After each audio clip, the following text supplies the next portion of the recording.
Chapter 33, The Building of Global Empires.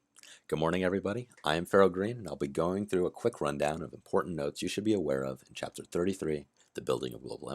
This includes some of the motivations behind it, the tools that were being utilized to build the empires. I'll provide some examples of empire building across the world, and I'll show you the emergence of new non-European empires. I'll also go over some of the legacies that were left behind by imperial conquests that can still be felt today. One of the best ways I can think of to begin is by going over some of the motivations that led these global powers to pursue the building of transcontinental empires, especially since colonization was an incredibly tricky and bloody process. The first of these motives was the cultural incentive. A primary piece of this were the Christian missionaries. Although many of them personally opposed the subjugation of their newly Christian converts, missionaries did provide a hefty religious justification, as well as act as middlemen for imperialists with more sinister intentions. They did this by facilitating communication and providing meeting places for natives and colonists. Another important cultural rationale would be found in imperialists claiming to be wanting to bring civilization to their colonial subjects by bringing in European-style governmental systems in favor of the traditional native forms of government. A popular proponent of this was English novelist and journalist Rudyard Kipling, who is known as being the author of The Jungle Book. In 1899, he wrote a poem called The White Man's Burden, which attempted to legitimize imperialism in a way I outlined above. Another key motivation is that of the political incentive, which spoke of the importance of maintaining even economically disadvantageous colonial possessions for prestigious or militaristic aims. They sought this militaristic goal through maintaining naval ports for trading, resupplies, or even docking ships to exert their naval presence in the region. It was also used to unite differing political factions at home, as imperial conquests could unite domestic differences in policy. They even used this motivation to hold exhibitions to show off native cultures and customs to win over public support. They also conquered and maintained colonial possessions in places such as Central and Southeast Asia for nothing but to deny other European states the possessions of the colony. The final key motivation I will outline for the motives of imperialism is the economic incentive. As industrialization took hold across Western Europe, these countries, with their newly found industrial capacities, found themselves lacking in many natural resources to fuel their economic juggernauts, such as rubber, copper, tin, and later petroleum, which is oil. These resources would later play into giving the colonial powers the ability to expand their foreign influence further. That might lead you to ask, how? Despite seeming to be rather simple, it's actually a pretty complex question. The Europeans could have every motivation in the world, and none of that would have mattered without the technology brought about during the Industrial Revolution. These new technologies would allow for faster communication, transportation, and more effective ways to kill people. In the realm of transportation, railroads and steamships exploded onto the scene and made it far easier to establish reliable supply lines and allowed the colonists to reach far-off lands such as Southeast Africa. Canals were even constructed to make steamships more effective, such as that of the ones in Panama and Egypt. The Suez Canal gave Europeans, most notably the British, an easier route to the Indian Ocean and Asia, and the Panama Canal allowed ships to cross through the American continents and into the Pacific. Innovation within the communication sphere also allowed for easier ways to colonize foreign lands. Some I have already mentioned, such as steamships, which for example lowered message times between India and Britain by 20 months. And after the Suez Canal was built, it took only 2 weeks compared to the previous 2 years. Telegraphs were also invented, which made it possible to send messages almost instantly. And in the 1850s, you could even send messages across entire oceans. This allowed for quick responses to issues threatening colonial hegemony and resolved foreign tensions with much more efficiency. The final major piece of innovation can be found in the realm of weapons technology. As industrialization expanded, it became easier to produce powerful weapons. Some of these newly invented weapons include rifled breech-loading firearms that were far more accurate and devastating than the previous generation's muskets. And by the late 19th century, fully automatic Maxim machine guns were in use by colonial powers. This wreaked havoc on natives resisting imperial conquest and allowed the colonizers to deal with natives far easier and with much less manpower. A clear example of this was at the Battle of Omdurman, where the British met a force of Sudanese warriors, and with the loss of 368 men, they killed over 11,000 Sudanese and quashed resistance in the area. This all leads to the British conquest of India, one of the most wealthy regions in the world. Despite the Mughal Empire being one of the strongest in the world, the British successfully undermined and eventually replaced it with the British Raj. How could one of the strongest empires on the planet be defeated by a small island 4,750 miles away that had just emerged from the 7 Years' War? This is one of the greatest paradoxes in history, and I believe it was achieved through the economic brilliance and military genius displayed by the British East India Company. They acted as a way to facilitate trade between England and India, and often China, and by the 18th century they mostly traded for tea and coffee, which people in England seemed to enjoy. When the Mughals began to decline, the company began to expand their trading outposts, and in the 1750s even began military campaigns to conquer parts of India. There was, of course, resistance to company rule, such as in 1857, when a large portion of the company's army, who were known as sepoys, rebelled. Sepoys were Indian troops that made up the bulk of the company's armed forces.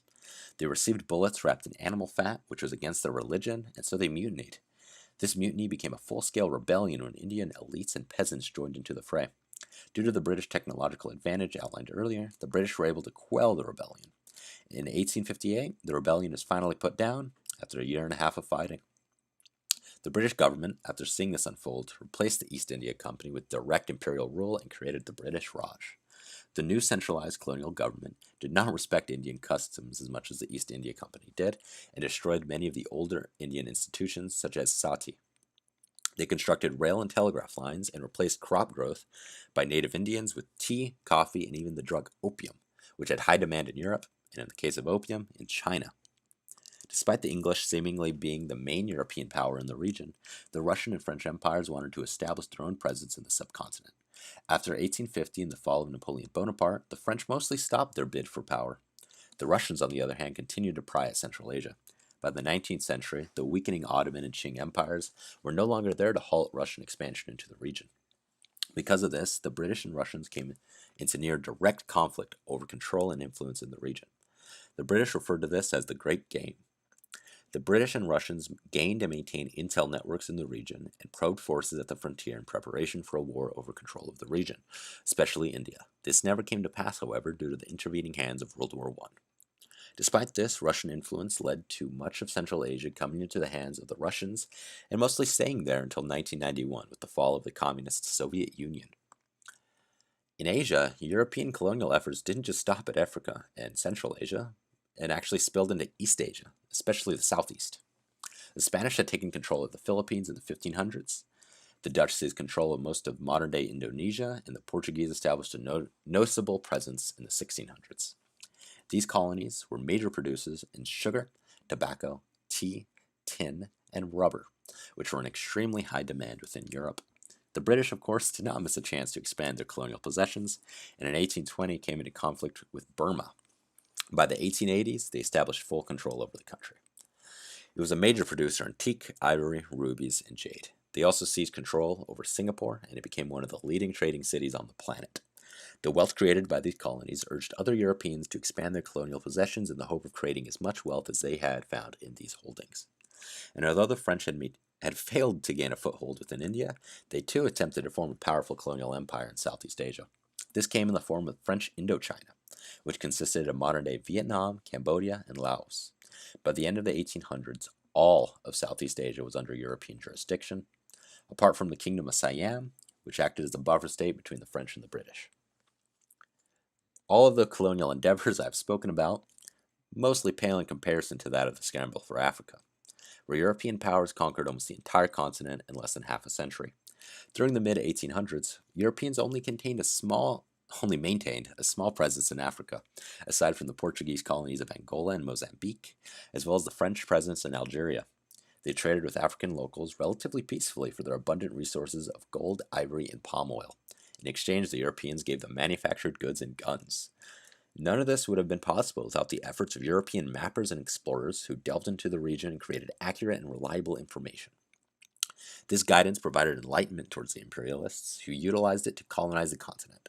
Some of the most prevalent explorers were people such as Dr. David Livingstone, a Christian missionary who explored much of Central and South Africa.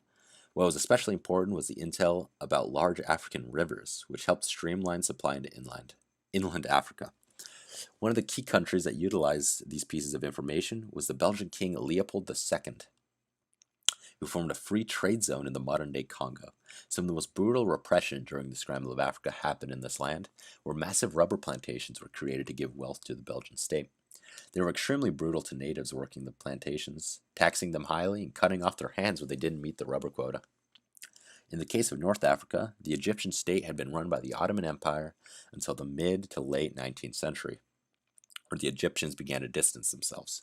In 1882, the British occupied the Egyptian state due to high debt incurred by their military and economic buildup. This helped them secure control of the Suez Canal. All of the colonial scrambles for land culminated into pretty severe conflicts of interest between the European powers, as you can imagine. These rivalries culminated in the Berlin Conference, held by German Chancellor Otto von Bismarck, which set the boundaries for colonization in Africa. They agreed upon African claims and divided the continent into colonies. In the 1890s, the Europeans sent armies to finally secure their African claims agreed upon in the conference and integrate them into their imperial holdings. No Africans were present at the conference. Despite it seeming to be an efficient way to extract needed resources from a foreign land, it was actually very expensive. They would learn in time, however, that colonies would require an immense amount of upkeep costs and often had to resort to relinquishing a large amount of their power to private companies who ran the land with a strong profit incentive. Unfortunately, this decimated local populations while also denying the imperialist nation the ability to extract tax revenue. It also caused a public outcry when the human rights violations within these concessionary colonies were revealed. Throughout the Pacific colonies, owned by the British, Dutch, French, American, and German empires, diseases ravaged local populations. Some of these imported diseases include smallpox, measles, typhus, and cholera. These European diseases absolutely devastated the indigenous populations and made resistance nearly impossible. European immigrants, most notably fishermen, missionaries, and merchants, moved into the Pacific Islands and established long-lasting settlements. Most of the imperialism mentioned was brought about by European states. By the late 1800s, new imperial powers outside of Europe had emerged onto the global scale. The first was the United States, who had recently emerged from the deadliest conflict in its history, the American Civil War.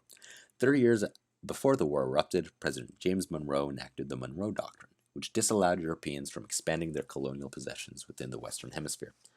Right after the conclusion of the war, the U.S. purchased Alaska from the Russian Empire, and in 1875, they forced the Kingdom of Hawaii to become a protectorate state. In 1893, American immigrants overthrew the Hawaiian monarchy, but U.S. President Grover Cleveland refused to annex the island. In 1898, the new president, William McKinley, was more open to the idea of annexation and added Hawaii as a territory into the United States. In 1898, the Spanish-American War broke out due to the sinking of the USS Maine, and it lasted for less than a year. It established the U.S. as the foremost American empire in the world and marked the end of Spanish colonial rule in the Americas. Puerto Rico, Guam, and the Philippines were taken by the U.S. and made into territories, and Cuba was made into an independent republic. Instability within Central America and the Caribbean governments led the U.S. to intervene in their domestic affairs to protect American interests, and when the Philippines rejected American occupation, a brutal guerrilla war was waged between Filipino independence fighters and their new American overlords. It would be waged until 1906 when the Americans finally put it down. The U.S. government also sought for new ways to facilitate trade between the Atlantic and Pacific Oceans, and decided to do so with the Great Canal across the nation of Panama. They funded and supported a rebellion within Colombia to create an independent country of Panama, and as a concession to the U.S. for their help, they granted them a strip of land to build the canal. It was opened in 1914.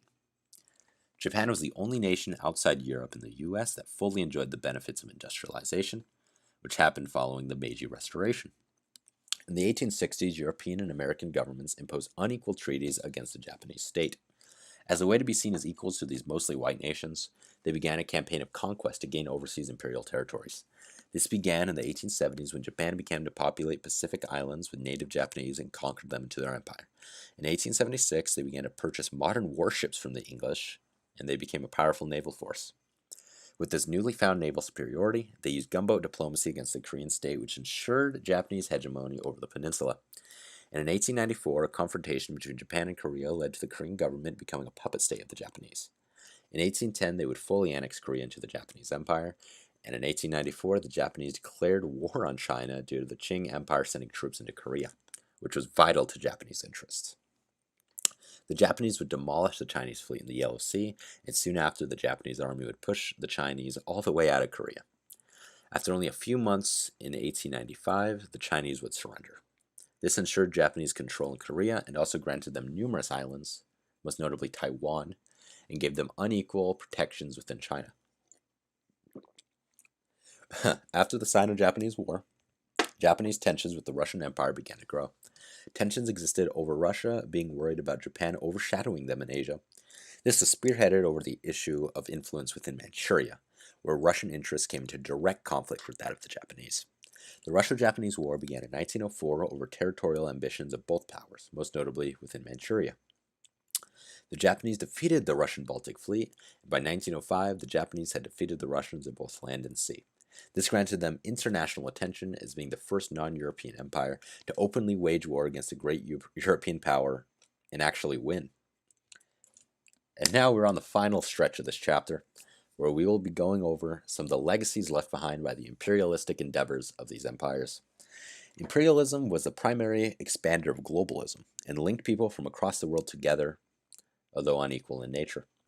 Colonialism often led to the erasure of native crops and the growing of cash crops instead, which were what European consumers preferred.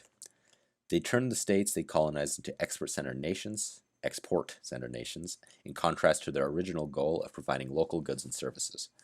Between 1800 and 1914, over 50 million Europeans immigrated to colonies. This fundamentally changed the culture of the lands they migrated to, and colonial subjects often, if possible, migrated to Europe seeking education and opportunities. Some traveled as indentured laborers to work on lands of a foreign nation. Imperialism led to people of different races and nationalities interacting with each other on a regular basis. Unfortunately, this often resulted in violence between the different racial groups. Rebellions were common as natives often resented rule from foreign elites. An example is in East Africa, where the Maji-Maji rebellion took place against the German imperial forces, and the rebels dropped magic water onto themselves, which they thought would keep them safe from German weapons. In the modern day, violence is rather common across Africa as differing racial and cultural groups come into conflict due to artificial boundaries linking them together created by European colonialism. And now we're on to the topic of scientific racism. And despite its name, there was nothing really scientific about it. It was a pretty pseudo-scientific belief that evidence backed up the claim that racial groups made up distinct moral and intellectual capacities. One of the greatest proponents was the French nobleman Count Joseph Arthur de Gobineau, who wrote Essay on the Inequality of the Human Races. He claimed that Africans were stupid and lazy, Asians were smart but docile, and Native Americans were dull and arrogant, but Europeans had the best morally and intellectually. These beliefs were deeply rooted in the beliefs of Charles Darwin, who was a proponent of the theory of survival of the fittest. Racists at the time claimed that his theory, in reference to evolution, was accurate when it came to your racial makeup. I believe this will be the end of this chapter for me. Thank you for listening, and I do hope you learned something new today.